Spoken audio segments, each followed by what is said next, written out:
Have you ever considered the profound connection between faith and actions? In the realm of spirituality, these two concepts have an intricate relationship that can illuminate the path towards a meaningful and fulfilling life. Take, for instance, a powerful statement from the Bible found in James chapter 2, verse 26, which says, "Faith without works is dead."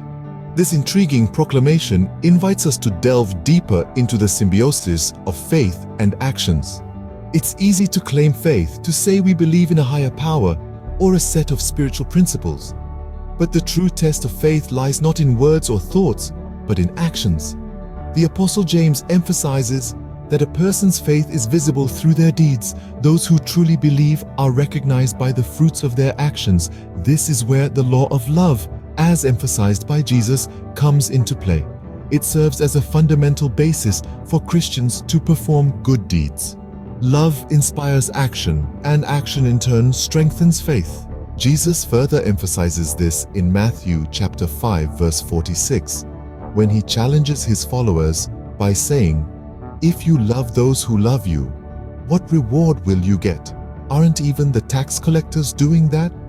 He is essentially urging us to go beyond the easy, beyond the comfortable, and to strive for actions that reflect a perfect love, just as our Father in heaven is perfect.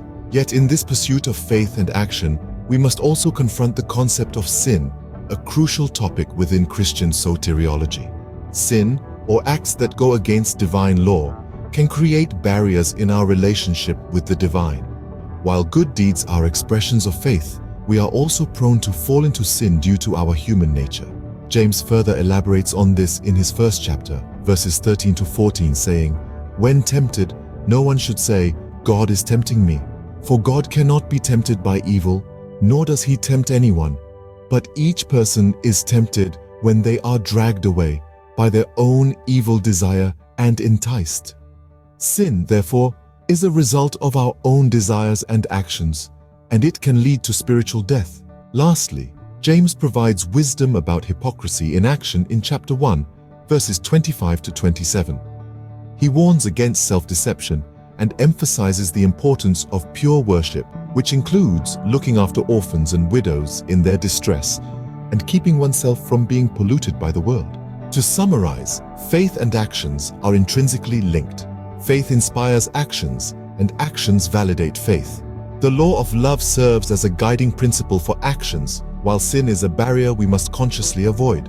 Through understanding these concepts, we can navigate our spiritual journey with greater clarity and purpose.